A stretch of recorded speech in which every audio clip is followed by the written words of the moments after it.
everyone. Unfortunately, I can't share my name with you. You will soon understand why.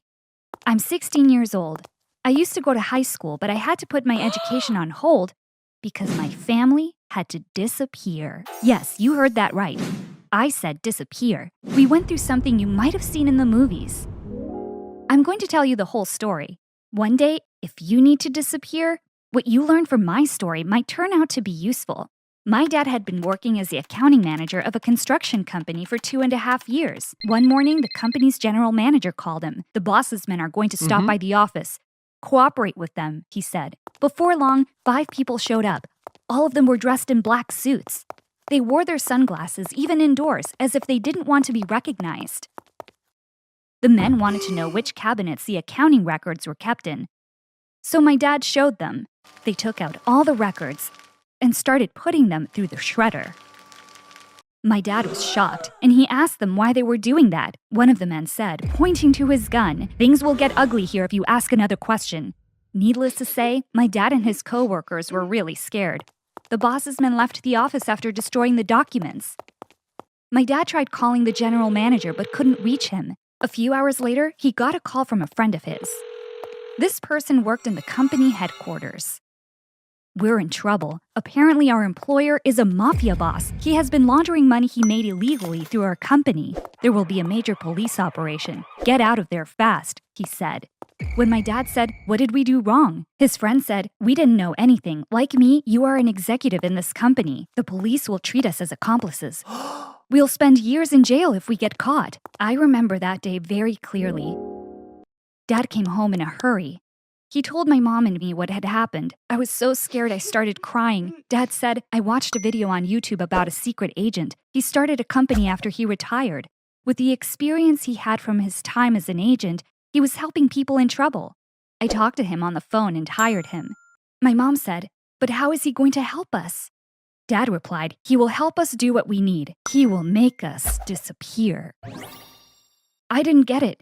"What do you mean?" I said. Dad said, "On my way home, I took out all of our money from the bank. We will change everything and start a new life, someplace where no one can find us. We were going to do whatever the retired agent would tell us to do." Dad got rid of his phone number and bought a prepaid SIM card. The man he hired would communicate with us through this new number.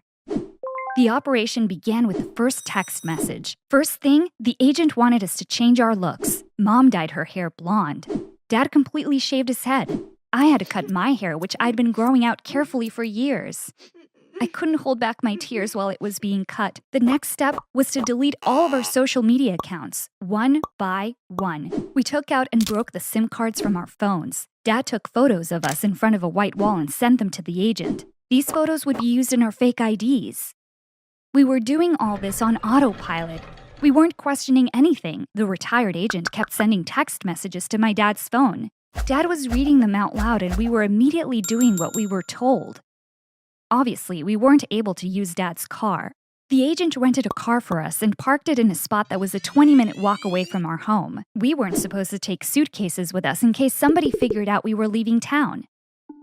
There was a chance our house was being watched by the police or the mafia. We were running away from both. We left home separately. Dad went to where the rental car was parked. Then he would pick up Mom, who was waiting in front of a shopping mall. I was waiting for them at a bus stop. They arrived half an hour later. The agent hadn't yet told us where we were going. As we were waiting anxiously, my dad got a text message. West. So now we just knew the general direction where we had to go. We were in such a weird mood that we didn't even talk to each other, as if someone was listening in. I think we had put ourselves in survival mode. We did what we had to do only when and to the degree it was necessary. That included talking too.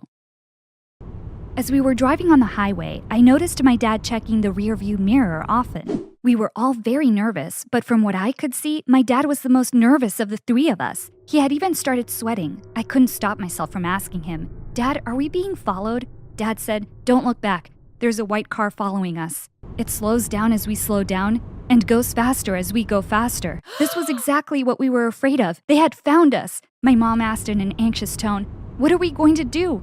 My dad said, "I'll get off the highway." He took the first exit he saw. Soon after that, my dad got a new text. When you're being followed, the best thing to do is to stay on a busy road. You are now going towards somewhere quiet. Your followers can do anything they want to you there. Thankfully, no one is following you. I'm the car you're scared of. Stop after half a mile. You will see a cornfield at 9 o'clock. Get out of the car and walk into the field. That's how we met the agent that saved our family. His name was Adams. To be honest, he didn't look like the spy I had in mind. I was expecting someone good-looking like James Bond. He wasn't even charismatic. On the other hand, Mr. Adams was an experienced agent who worked in the Secret Service for 35 years. It was thanks to him that we were going to get out of the trouble we found ourselves in. Mr. Adams gave us our fake IDs. All our names had been changed, both first and last. Coincidentally, the name he gave me was the same as my best friend's. I was so happy for this coincidence. My mom didn't like her new name at all, but there was nothing she could do about it. Our agent told us, memorize everything that's on your IDs. From now on, refer to each other using your new names even when you're alone. This is how you can adapt to your new life. As we got back on the road again, we were feeling a little better. My dad was teasing my mom, repeating her new name over and over again. In the meantime, we found out where we were going. Mr. Adams had rented a mountain lodge for us, but we didn't know how long we were going to stay there or where we would be going next. Again, he was going to tell us what to do. This might sound strange to you, but I started kind of liking our new life of adventure. Yes, our world was completely upside down. I was separated from my friends. We were in a rental car driving to some place we knew nothing about. Our future was uncertain, but I still liked this dynamic lifestyle. It felt like I was in a movie, and I was curious about how it was going to end. Mr. Adams is perfect at what he does. He planned the course of our lives in an incredible way. We owe him a lot. It's been 10 months since the first time we held our new IDs in our hands. So do we know now how this movie ends? I think so. Is it a happy ending? I'm not so sure. I'll keep telling you what we went through and you can make up your own mind. The mountain lodge we went to had a TV. That's how we could follow the news. The name of the company my dad worked for was frequently mentioned in the news. Turned out it was run by a big crime family. They started these kinds of companies to launder the money they made illegally. My dad was even more scared when he realized what a big deal this whole thing was. The boss's men had destroyed all the accounting books in the office. But my dad still knew a lot about the operations of the company.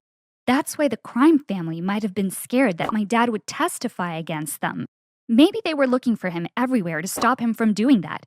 I'm sure you can guess what they would do to him once they found him.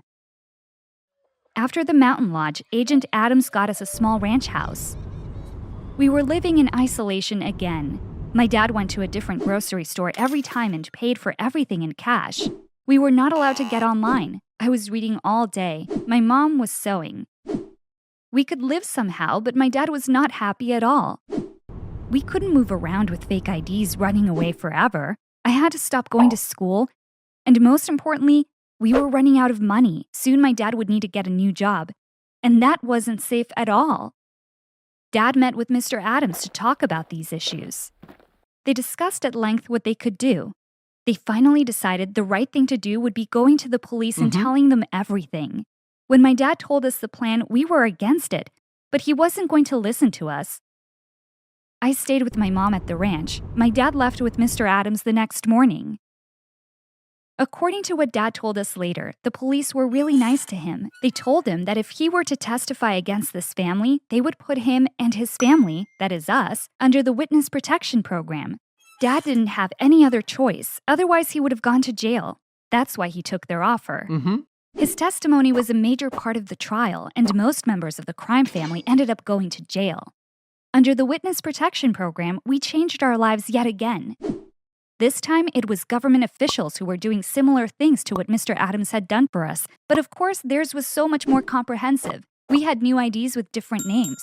This time, they weren't fake, and my mom picked a name that she liked for herself. They got us a house in a very small town in another part of the country. They started paying my dad a salary that was enough for us to live on, and he will also be able to receive financial assistance when he wants to start his own business. The witness protection program included an option to change your face through plastic surgery. However, we didn't want to go that far. Though afterward, my mom thought maybe I should have used this as an excuse to get my nose fixed, but it was too late. In the meantime, we made up a simple family story. We repeated it every chance we got to be able to learn it by heart. so we would all be talking about the same things. According to the story, we were tired of city life. We wanted to lead a quiet life in a small town. Thanks so much for listening to me. If you like similar real-life stories, you can subscribe to this channel now, so you will be the first to know when a new video comes out. Bye! Hi everyone, my name is Alex. If you have an attic in your house, you might look at it differently after the story I'm about to tell you. I've always had a thing for horror movies. Even when I was a kid, I used to secretly watch horror movies after my parents went to bed. Of course, I would have trouble sleeping afterwards. The ones that got me the most were the haunted house movies. I would even feel sad because we lived in an apartment. I thought, I wish we lived in a house. Then maybe we would have stuff like this happening in our house too. Years later, my wish came true, and I came to realize it wasn't something to wish for. It had only been a few weeks since we moved into our current house. We started living in a single-family home just like I'd been dreaming of, but I wasn't expecting scary things to happen, because I was old enough to know haunted house stories weren't real. Around that time, my parents won an amazing vacation in a charity raffle. They were going on a luxury cruise that would take them to 15 countries. This vacation was the big prize in the raffle. Normally, my folks could never have gone on an expensive trip like this. Still, they were hesitant at first. They only won 2 tickets.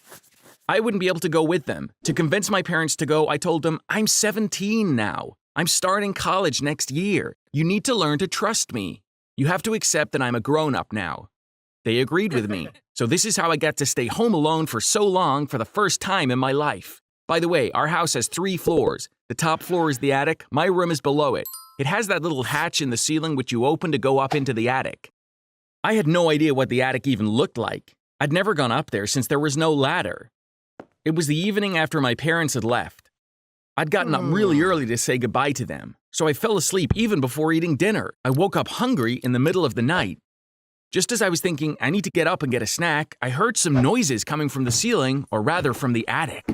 It sounded like someone was walking, but I couldn't really tell because I was still half asleep. I listened closely. Yes, someone was definitely walking. Then I heard another noise. It was as if something was being dragged across the floor. I was super scared.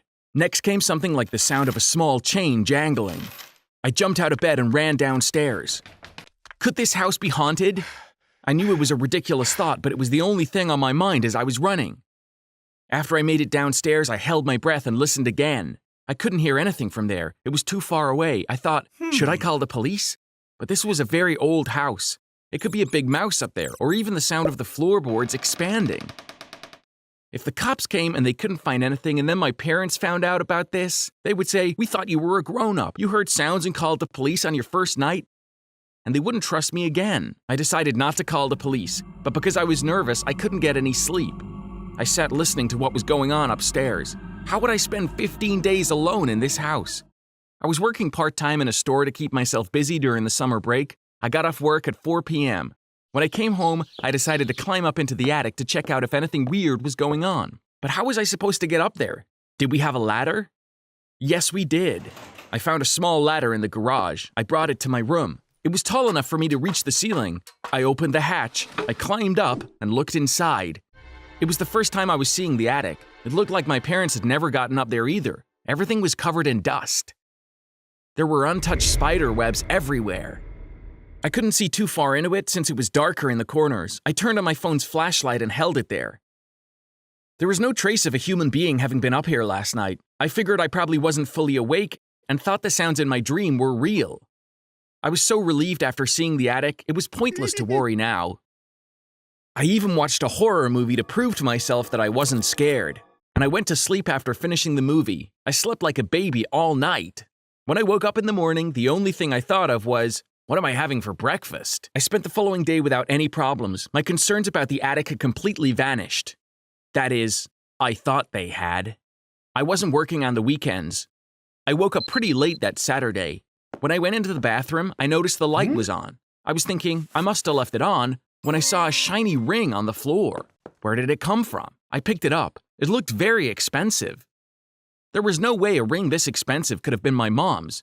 Suddenly, I felt my blood curdle. I thought it had been a guy, but what if it had been a woman in the attic that night? Did she come back while I was asleep and walked around the house this time? but the only way to the attic is through my room. It would have been impossible for someone to get in or out without waking me up. I couldn't think of a reasonable explanation at that moment. All I could say was, this doesn't make any sense.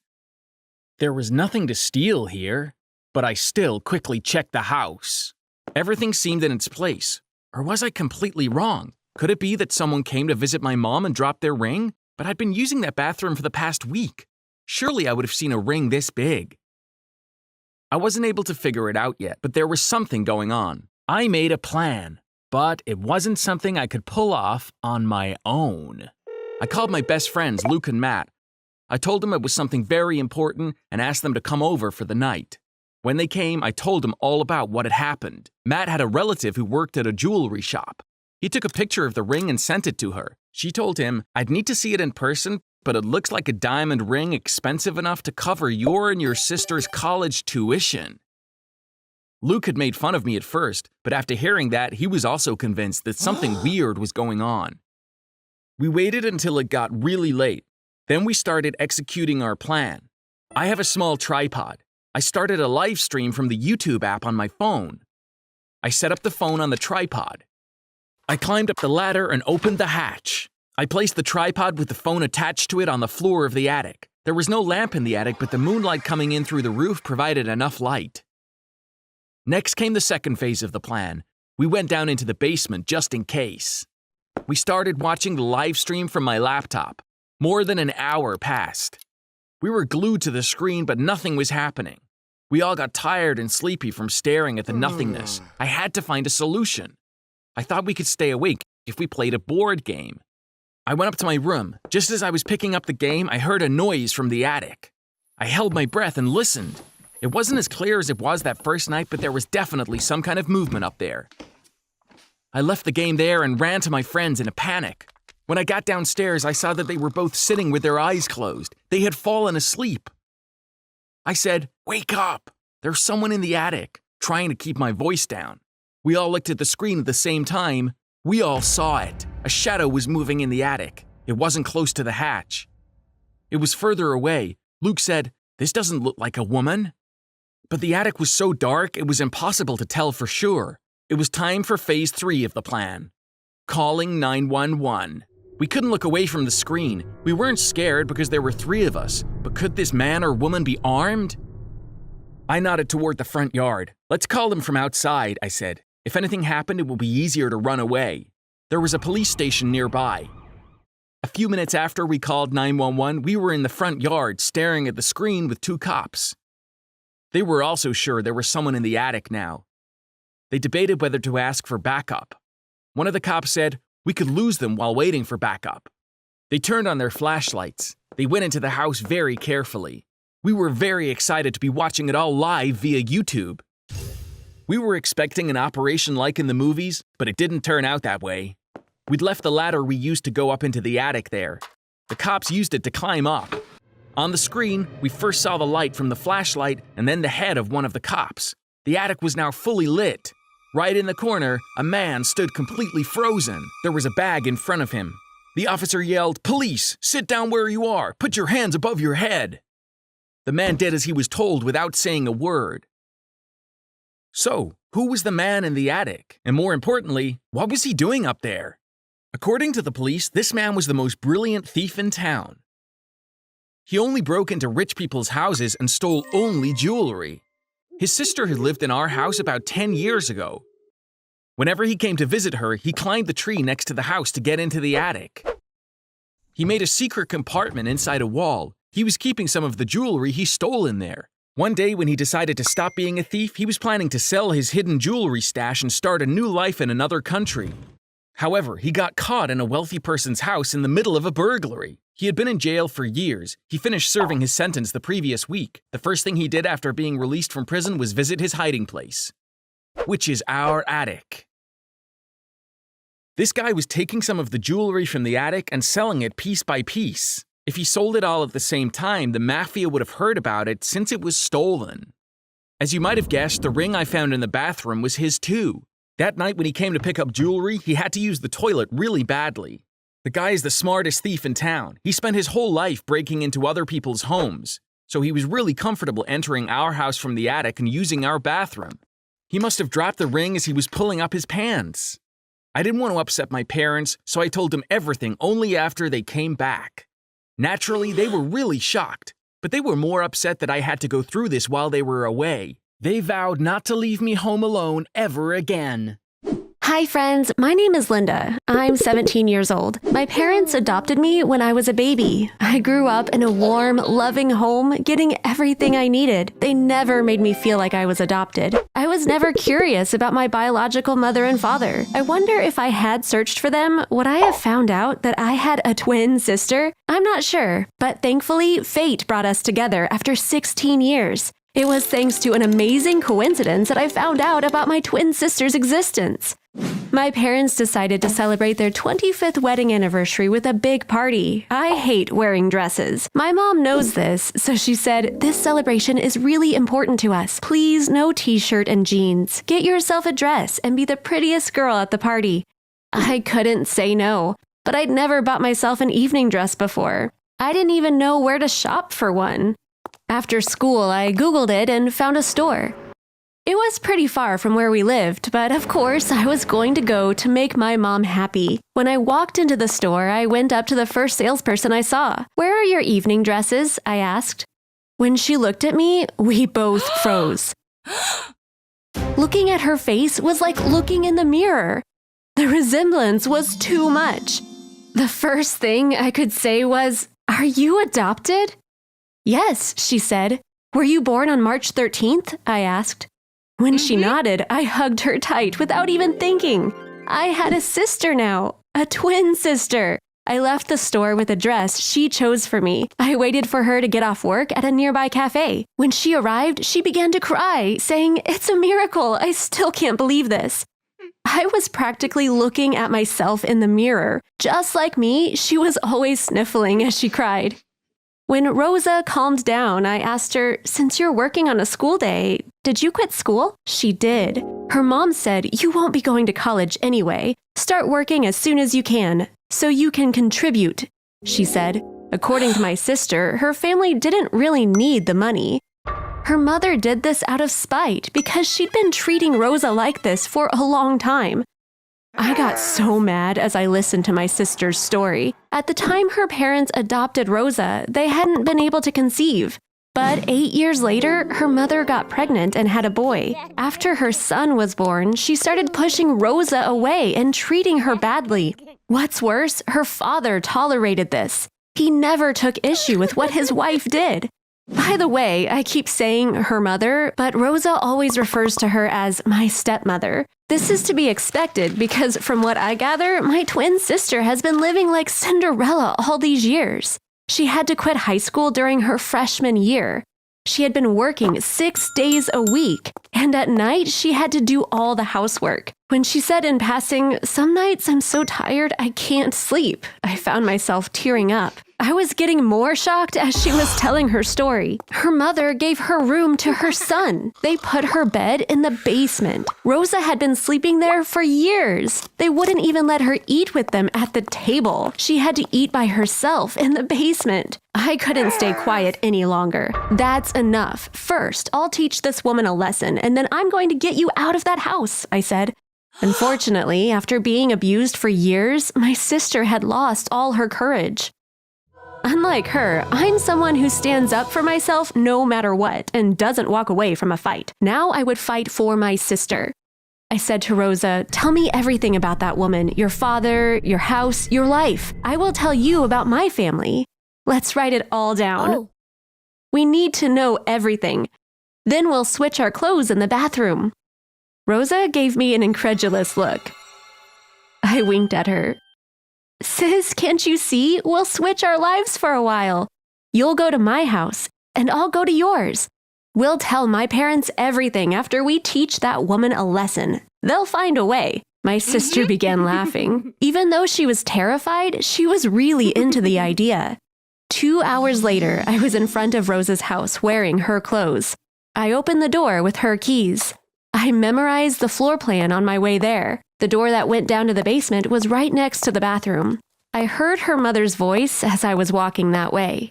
Rosa, why are you late? Didn't I tell you to come right home after you leave work? I stopped. I walked towards the voice. I came to the living room. A woman was sitting on the couch, staring at the phone in her hand. I was hanging out with a friend. By the way, keep in mind that from now on, I will come home whenever I want to.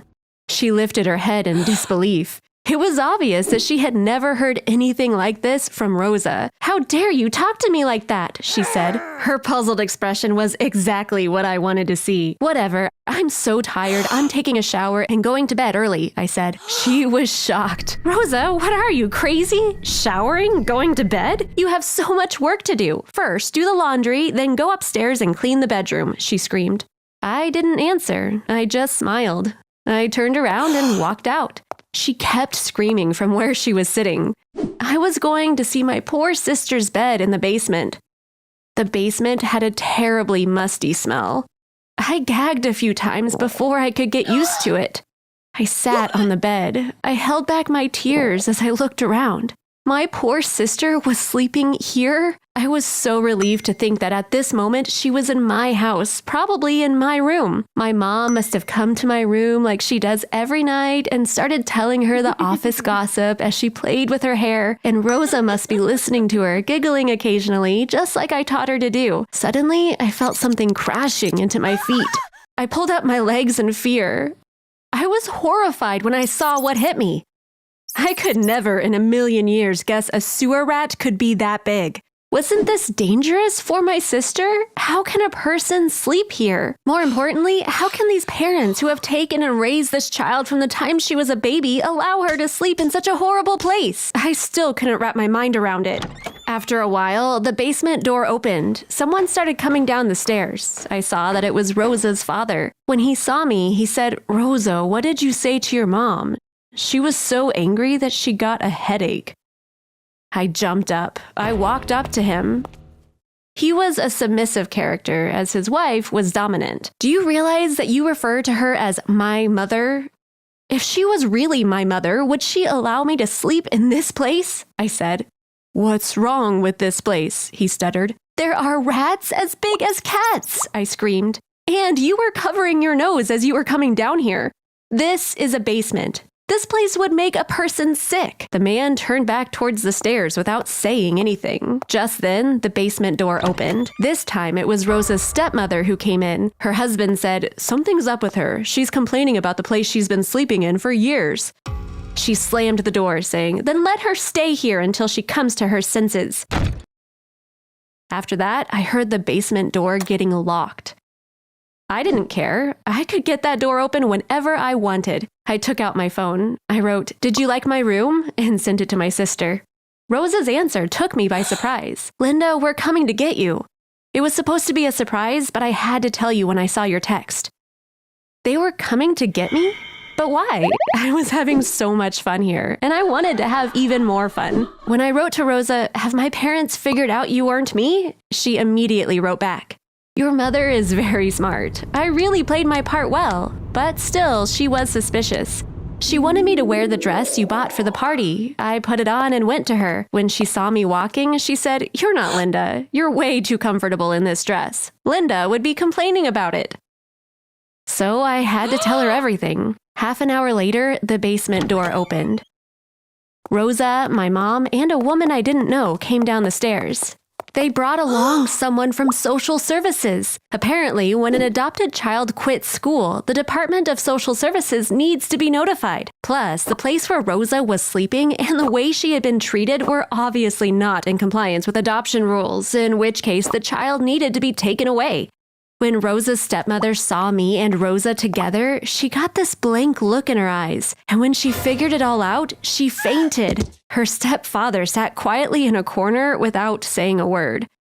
When she came to, I brought Rosa over to her. I told her, "If there's anything you want to say, you should say it now." She looked at her stepmother. "My biggest mistake was being scared of you, but I'm not scared anymore. I just pity you," she said.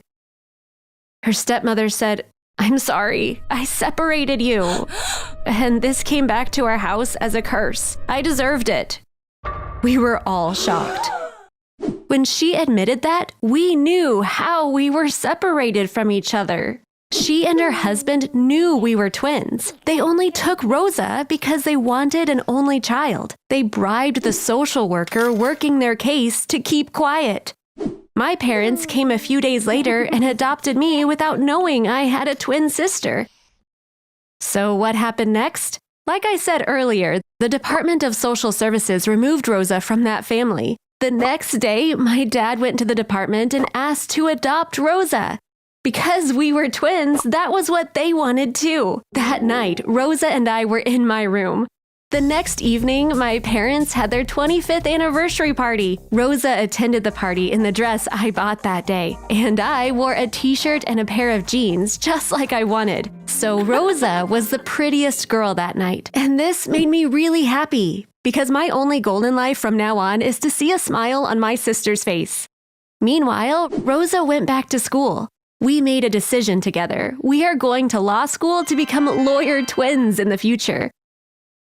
Thank you for listening to my story. If you subscribe to this channel, you'll be the first to know when new videos are uploaded. Bye!